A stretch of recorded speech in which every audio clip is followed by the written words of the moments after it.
Namaste. Welcome to this interesting discussion on the similarities between the Congress and the Mughals. And who else but Sandeep Balakrishna to talk about that? Namaste, Sandeep ji. How are you doing? Namaste, Sanjay ji. Good to see you again. I'm doing good. I hope you're doing fine. Yes. All good, all good, all good. All good. Yeah. And this is a very, very interesting series that you're writing right now, Mm-hmm. comparing the Congress to the Mughals. Mm. So, what made you do this comparison? I don't know, yaar. Just going through some, records of that period, Mughal ka isme, especially on their administrative functions, or rather how the government function, various departments of the administration function, and the method of recruitment, employment, promotions, this kind of thing. And then I began to, how do I put it? It just struck me, actually. It just struck me ki, this is no different from how the Nehru dynasty ran India for, 55 years continuously. And the parallels were unmistakable. The similarities are almost, it's like a Xerox copy, except the outward structure and the system of carrying on the business of government has changed from a monarchy, rather from a tyranny to a democratic tyranny. Okay. So that's what kind of seeded this thought in my mind, and I began to explore, deeper.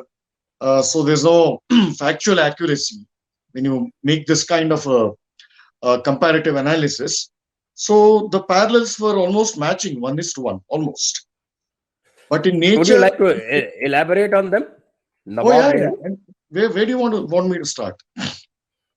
We can start with Babar and Okay. Motilal Nehru. Well, okay. That's technically not a valid comparison for a simple reason. Okay. Okay. But although there is a slight element of comparison. So Babur did not, he founded the Mughal Empire in a sense. But by the time of his son, Humayun, he was forced to run away, right? And I think some Rajput king gave him shelter for a long time. Yes, Amarkot. So it was a shaky kind of arrangement back then. So he did not leave. Babur founded the empire, but he did not, stabilize it in that sense, in the sense that Akbar stabilized it and consolidated it.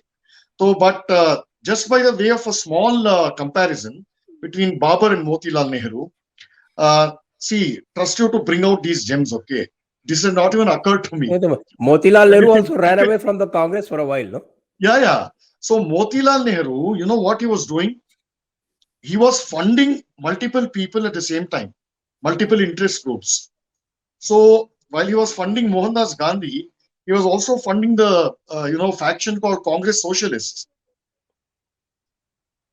And that got a different name later, but but more importantly in this context, Motilal Nehru, what he did, remember, India was far away from getting independence when this guy was around, right?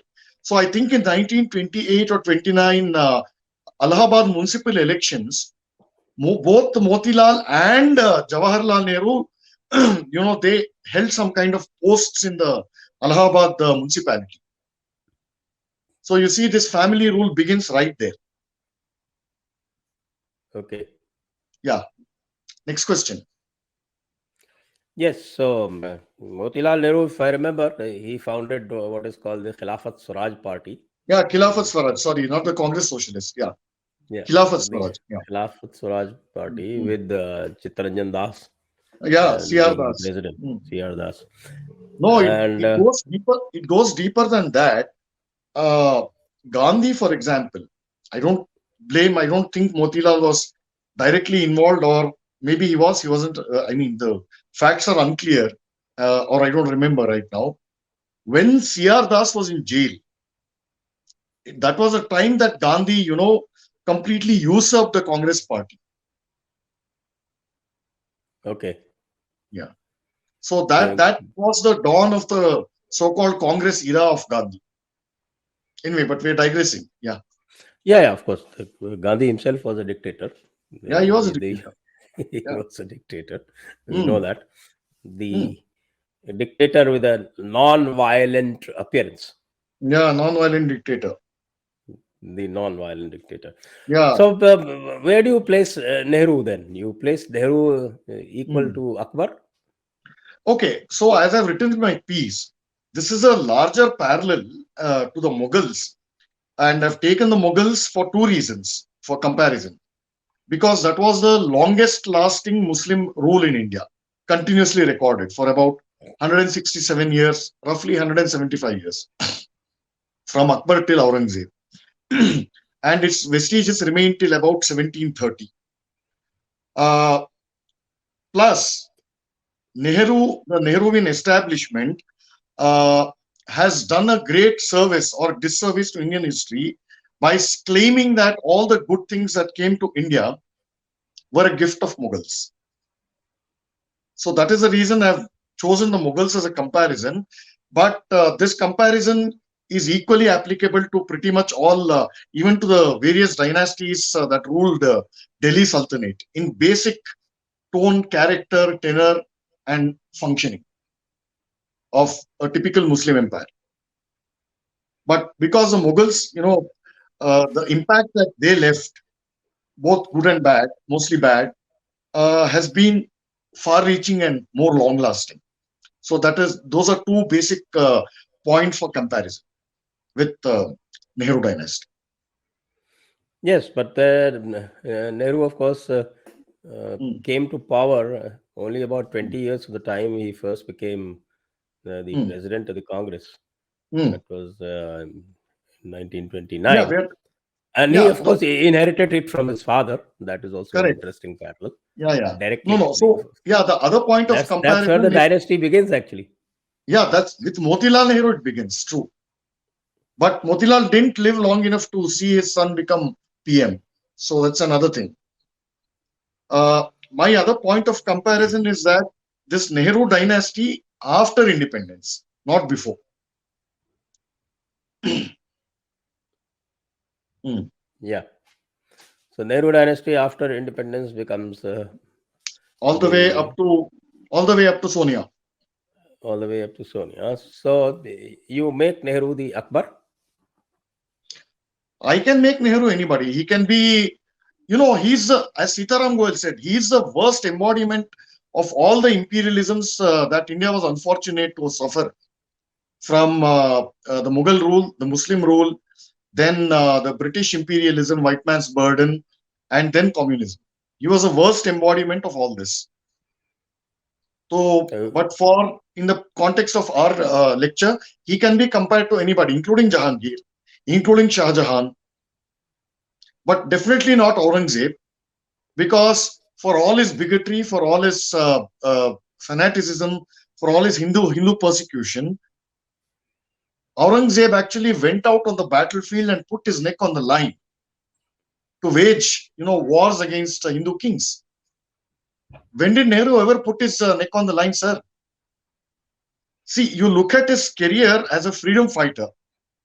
Each time a crisis, hit a tipping point or a crisis was reaching a climax, he would conveniently run away to Europe. मेरी बीवी बीमार है, मुझे उस महान नायक ने मुझे invite किया है, रशिया यात्रा करना है मुझे, वहां के जेल इंस्पेक्ट करना है मुझे. Very conveniently, you look at it, from the time he got into active politics, all the way till 1947. At every critical juncture in our freedom struggle, Nehru ran away from India. Aurangzeb didn't do that. There are bright legendary politician. accounts.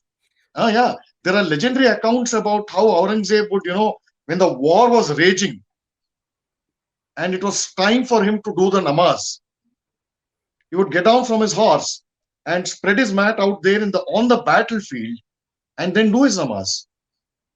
At least that man put his neck out on the line. What did Nehru do? Backbiting, backstabbing, getting rid of his opponents through mostly foul means, monopolizing both the Congress party and the government. So give credit. In this limited aspect, Aurangzeb is better than Nehru. Yes, but I And am not comparing Nehru with Aurangzeb. yeah, That is the latter part of the empire, and no, of course, your question was, whom do you compare Nehru most with? Who does he most resemble?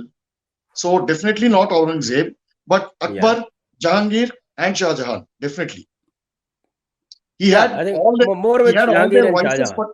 but sorry, More with Jahangir and Shah Jahan. more with Jahangir and Shah Jahan. I completely agree. Yeah. And so, who would be his Noor Jahan and his Taj Mahal? Hey, how many Noor Jahans? Well, Jahangir killed the husband and Yeah, and he married grabbed her. the wife. Yeah, yeah. So they did not It see does. each other they didn't see each other. He didn't see her for 3 years. Some nonsense is a story that goes. That Bengal So, ka governor, he had him murdered. No. yeah. Hmm. Yeah. Sher Khan, Pathan. Sher Khan. Yeah, yeah. Sher Khan from Afghanistan. Hmm. Yeah, Sher Afghan actually. Sher Afghan. Sher Yeah. Afghan. Yeah, yeah. Hmm. So, That's yeah, I think Nehru most resembles Jahangir and Shah Jahan. okay. So, who's the Noor Jahan? Who is the Mumtaz Mahal? What Taj No, Mahal did he make? no, his Taj Mahal was converting a British building into Teen Murti Bhavan. Okay.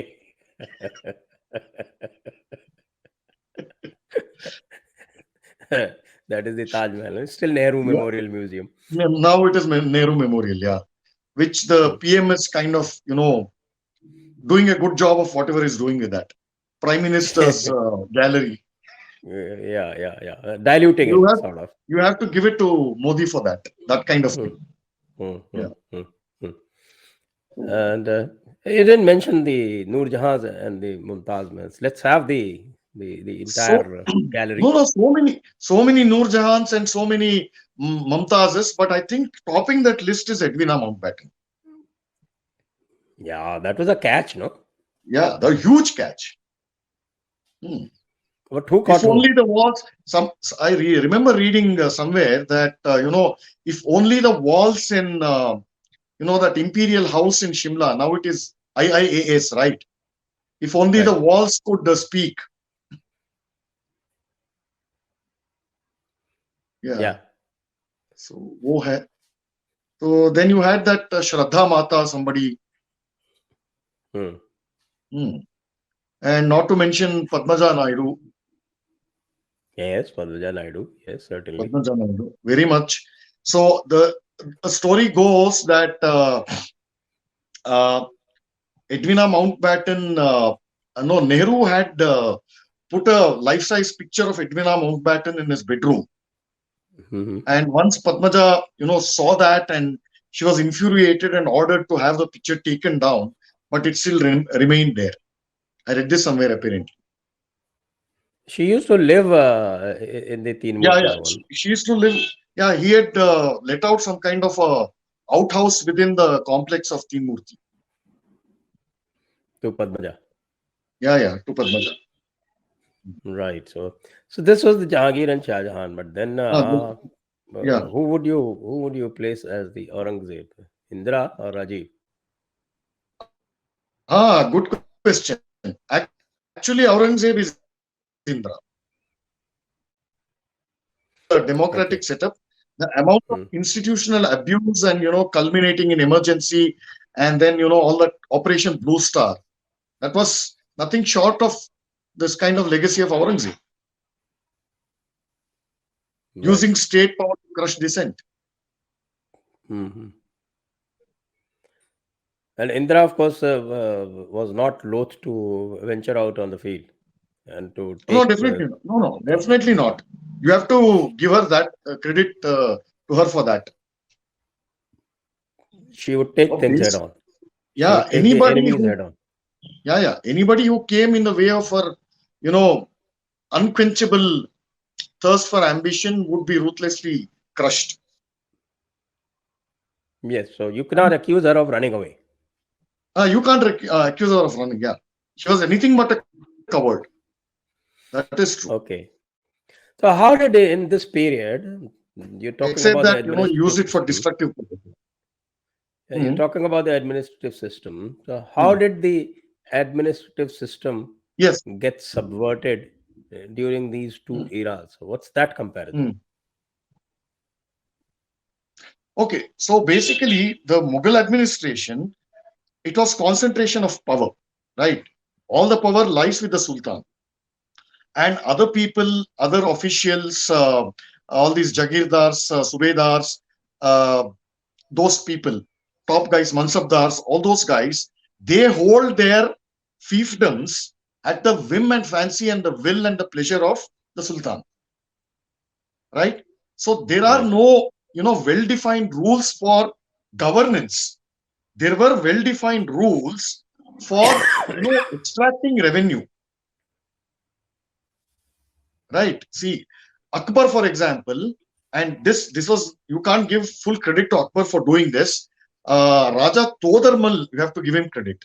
For the first time, Akbar instituted an extraordinarily complex and vast bureaucracy, all aimed at tighter control and uh, squeezing of revenues. So he had minute information till the last paisa. कौन से सुबह से कितना आता है, and that amount should come. If the revenue is 100 rupees every year, that you can't extract more than 100 from that province. Now you have a mirror, exact mirror, in Indira Gandhi's time. Okay, that is when corruption, which was, ministers used to be ashamed in Nehru's era that, about corruption scandals. So it was kept under the wraps and pretty much in a manageable condition. Indira Gandhi just demolished that whole notion, saying that, okay, so this is where you have the parallel with, especially with Akbar's administration. I was talking to a retired IAS officer, and he told me a very interesting thing. He's a very senior gentleman in his 80s. So he told me a very interesting thing about Devraj arrest. He said that, people once, apparently Devraj arrest told, told him or somebody close to, in his close circle, that, look, people accuse me of corruption. They say that, I take bribes and all that, but I am answerable to that lady there. He had a word for her. This is not my word. He called her Tataki. So he Okay. said, yeah, he said this woman knows precisely how much money to extract from each department, both in the central government and at states. And she would fix these quotas, targets, monthly targets. So Devarajaras confesses, how can I raise this money through normal channels? So you see the one-to-one match with Akbar and Indira Gandhi, right? Okay. As far as the administrative Uh, extraction is uh, concerned. Correct. That is one.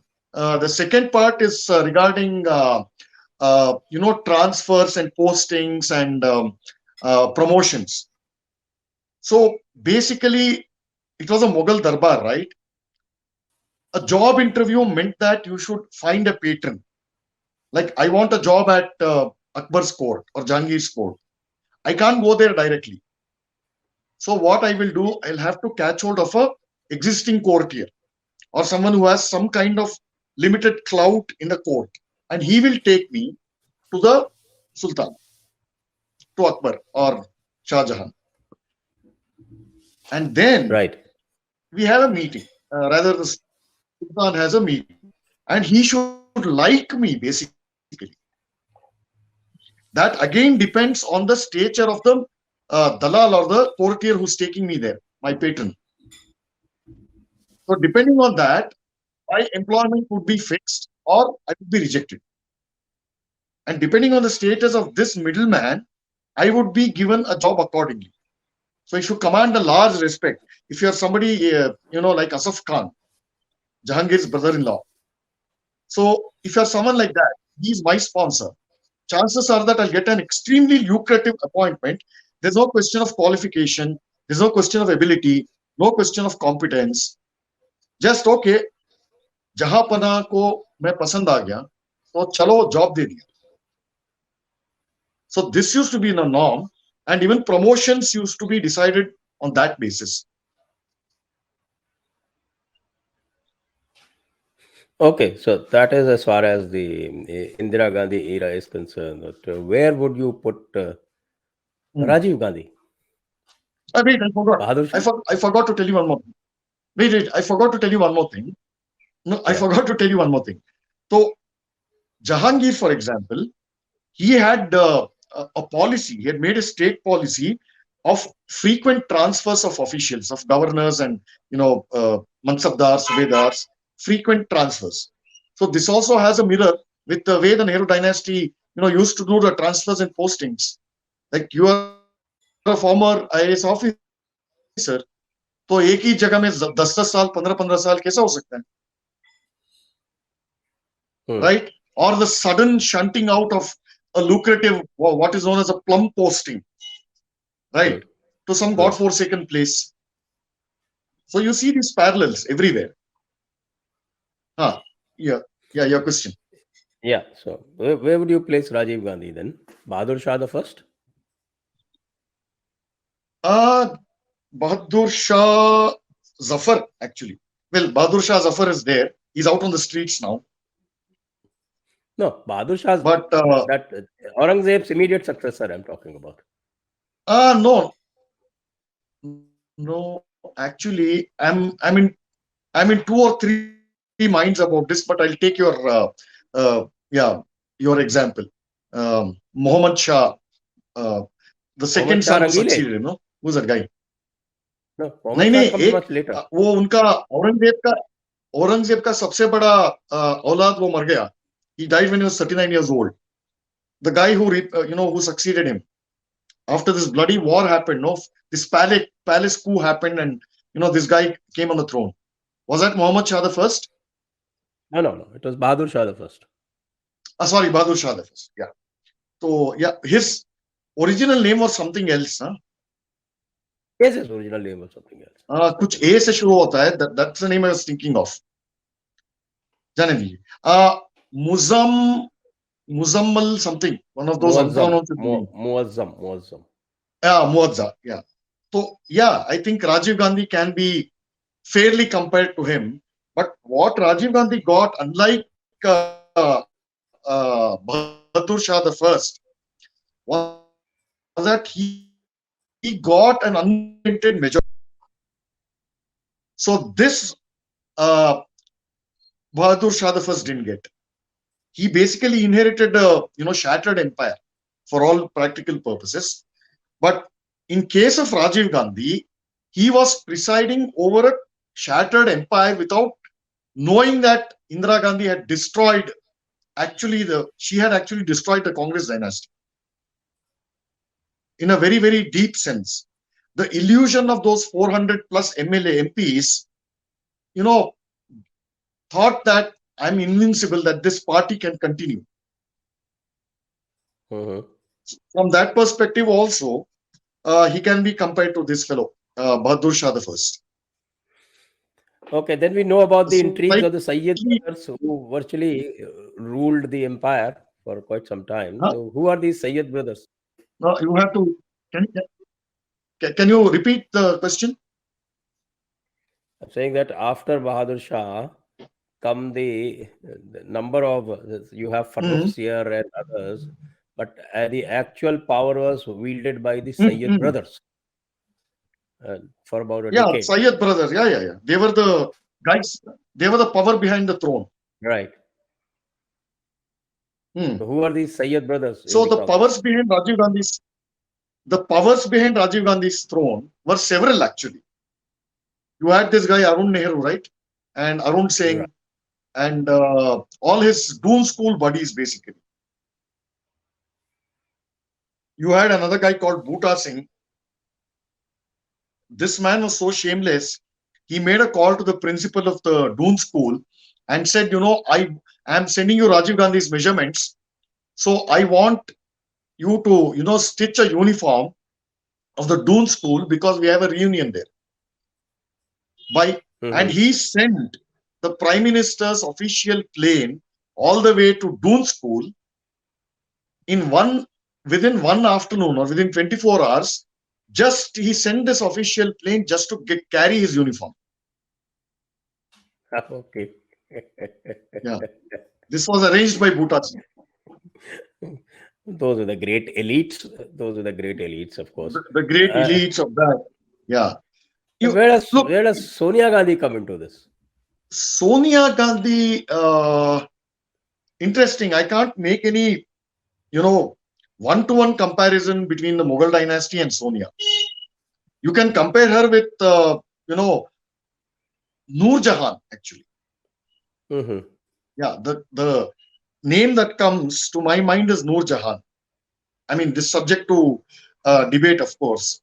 So the wielding of the power behind the throne, Noor Jahan did it like no other Mughal Begum did. Correct. Literally, Jahangir was a slave. Unke literally, in the literal sense, unke mutti mein the Jahangir. Mm-hmm. Mm-hmm. Yeah, she would supervise, you know, which mahal, which zanana he should visit. And there is a very famous anecdote. She would supervise the appointment of the hijras also to the zanana. Mm-hmm. So the story goes that one of the hijras was engaged in an amorous act with one of the concubines, Mm-hmm. and she caught them red-handed. Mm-hmm. And she had this hijra skinned alive, or you know, his throat was cut or something.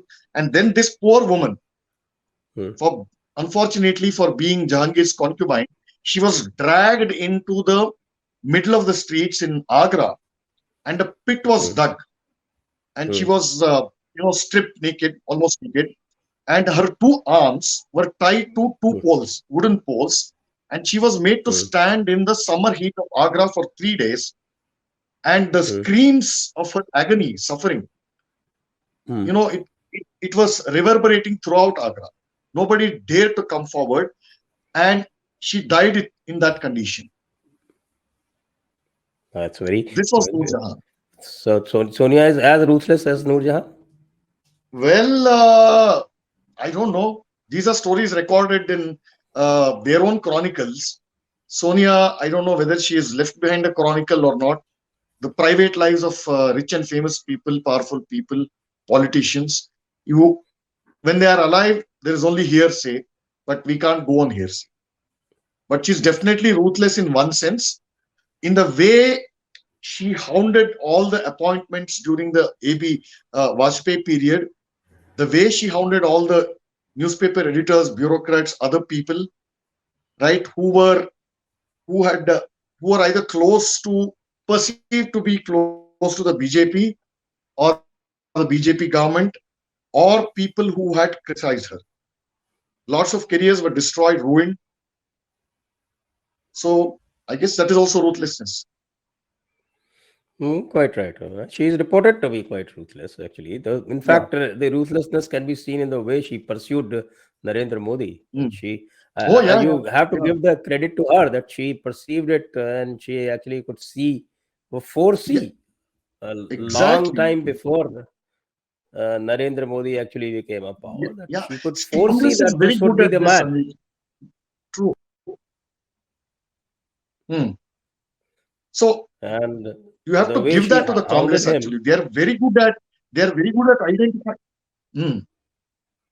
Congress, it is very good at identifying who their most powerful adversary could potentially be, and they would nip them in the bud. Such as, And they don't spare one of their own. The classic case is PV Narasimha Rao. right. And And this was not just, when he was PM. Hmm. This was even before, in the 1970s, when Indira Gandhi made him the chief minister of AP, and she recalled him for 2 years. After 2 years, or 1 year or 2 years, I think, simply because she felt that he was growing too big for his boots. Yes, and right. And Sonia did it with This is the exactly the uh, YSR. yeah, YSR also, yeah. Good example. Sharad Pawar to some extent. Right, Hmm. right. So this is So not classic Mughal that, behavior. yeah. So that now brings us to Hmm. the Muhammad Shah Rangeele. Hmm.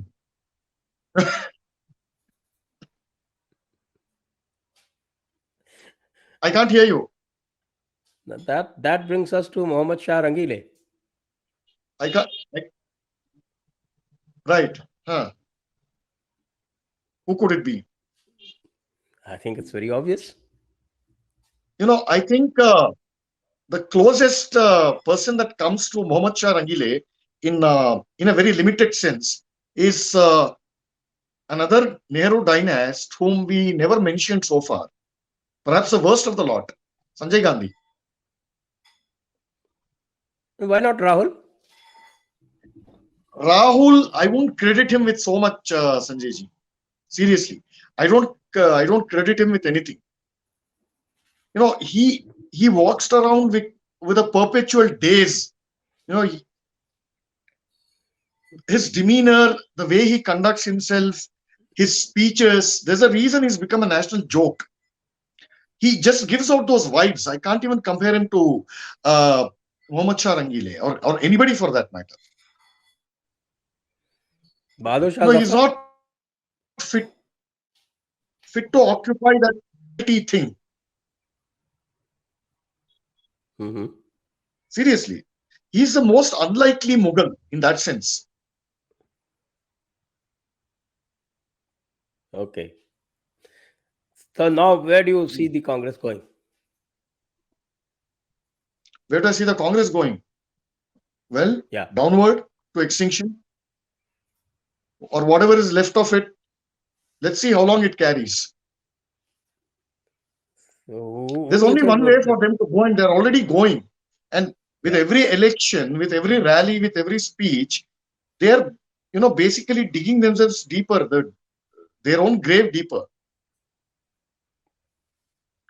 How do you climb back from 44 seats or 50 seats to a respectable number? They can't even climb it to three digits. It is all these regional satraps that are actually holding the top together. It's a very parasitical relationship, except that you don't know at which point who becomes a parasite. Is it the Gandhi family which is a parasite, or these regional guys who are the parasites? The roles keep getting changed. Yeah. There's also one very important comparison is that once the decline set in after Hmm, Aurangzeb, hmm, then the satraps they started carving out their own kingdoms. hmm. Yeah, Bengal. I mean, but for Aurangzeb's decline, you wouldn't have this Nizam of Hyderabad, right? Right. That fellow just broke away and went off all the way till Deccan to Hyderabad and said, "Look, you can't do anything to me. तुम चुप रहो, अगर पैसा चाहिए तो मैं दूंगा." This is what Siddaramaiah was doing. Hmm. He said, That's "ठीक है, what fine, you are my Ashok Gehlot is boss." doing. Huh? Ashok Gehlot is Ah, doing that. that's what they were doing. So that who was that? Asaf somebody, the founder of Asaf the Jah. Nizam dynasty. Huh? Asaf Jah. Asaf Ah, Asaf Jah. Jah. Ah. So JH. JAH. Yeah. JH. So he basically ran off down south and बोला ठीक है तुम मुगल हो तुम मेरा आका हो but only बोलने के लिए बस अगर पैसा चाहिए तो चेक ले लो. You no longer have the power to send an army to punish me. Quite right. Nizam was If one. Indira Gandhi was there, if Hmm. Indira Gandhi was there, somebody like Siddaramaiah, she would have changed him with ये है. Yeah. So, yeah, and Bengal, similarly, we saw that happening in Bengal Bengal, too. all over the Hello, place. Gujarat as well. Yeah. Bengal, yeah, and Maharashtra they're already lost to Shivaji. Yeah. Madhya Pradesh, that Malwa region, so many kings, they're just small-time chieftains, Hindu chieftains, and Nawabs. They declared independence. Quite right. And अपना वो चांदेला वाला, चंदेला बुंदेलखंड वाला, Hmm, hmm, hmm. Chhatrasal and his descendants. Right. So So, that seems to be a very very valid comparison. That yes. the Congress is like Hmm. the Mughal Empire, and Yeah. just as the Mughal Empire appeared to be in its Hmm. last legs, Hmm. similarly the Congress is also appearing to be in its last Hmm. legs. See, physically, those guys are, there at the helm, and the rest of the whatever is left of the party will also be smashed into, total pieces. Not this is not a period like during PV Narasimha Rao and ND Tiwari and Arjun Singh would form their own, open their own shops. That is no longer the case. So all the big Right. guys, Anand Sharma and the rest of that G23 or G46 or whatever. Look at how many people have deserted them actually. Not deserted. It was, if they stayed back in Congress any longer, it would be suicidal. Ghulam Nabi Azad. You don't need a bigger example than him. Yeah, Right? even Kapil Sibal has left. Kapil Sibal, yeah. Very smart of him, no? See, all these guys were union ministers. Mhm. अब देखिए इनका हाल क्या है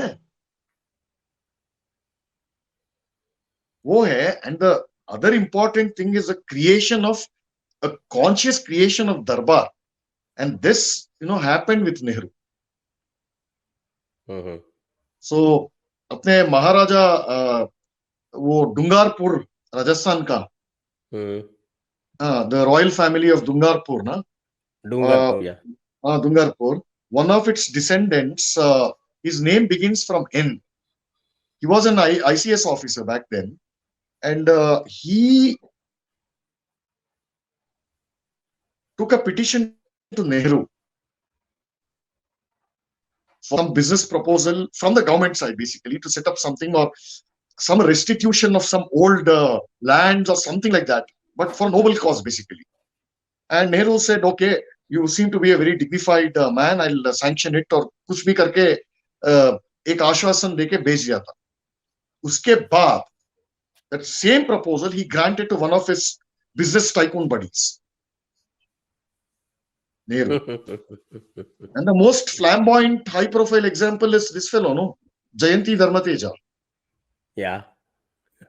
Remember him, na? Yes, yes, yes, You would yes, have very heard of much. him during your service also. The उनका first major कारनामे scandal. बहुत, yeah. So that That fellow, was he took, he was the scheming uncle, जो घर में आके बिना बुलाए घर में आता है, बच्चों को लड्डू मिठाई लेके आता है, takes them out, pleasure trip. Who do you think gave an apprenticeship in Rolls Royce to Sanjay Gandhi? Good for nothing fellow, Sanjay Gandhi, basically. उस जैसों को without any qualification. See what I said? Without any qualification. Would you, even if I apply for an apprenticeship for a place, an engineering apprentice, basically, in a place like Rolls Royce, they look at me funny. इनको quite right. सीधा red carpet welcome की patronage से. Then he would send him out on pleasure trips, casinos in along the French coast. He had a huge chateau there, a castle. Jayanti Dharmateja. He was Quite friends right. with And the president of Chile. mm, He bought mink coats for Indira Gandhi. mhm. Hmm. But here you have to give it to the dynasty. How sultans operate. in front of the whole court. You are my dearest friend. TK, if you get Jayanti Dharma Teja is a classic example of a very timeless phenomenon of this Darbari culture. He made the cardinal mistake of getting too close to the family, which burned him. He was in jail. All those CBI cases that were put on him, right? He was arrested by the Interpol. Then he was arrested by the CBI, put in jail. Which Indira Gandhi came to support, which Rajiv came to support. All these people had, received benefits from him. इसको कहते हैं दरबार culture. Yes, that This is is what Darbar Nehru culture. did. Yes, Ah. and the present, what would you call him? I think I'll find a right parallel. And Rahul Gandhi has great objections to Adani and Ambani instead. Oh. And his satraps do not have, incidentally. What did Rahul Gandhi say anything about the Ambanis when his government was in power for two terms? Never. His Not even mother's to government Adani. was in power. Never to Adani either. Huh? Never for Adani either. Never for the Tatas. Never. Never. Look at any top corporate house. तब बोलते थे क्या Adani Ambani Adani Ambani Adani Ambani.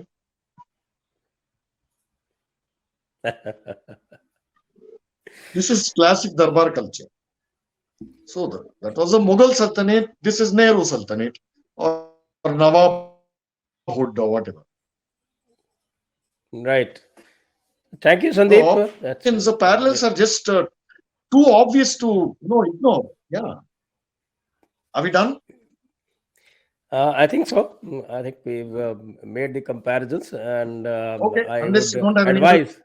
Yeah. I would advise the viewers that you can go to Dharma Dispatch and read the series that Sandeep Balakrishna has written on this comparison between the Congress and the Mughal Empire.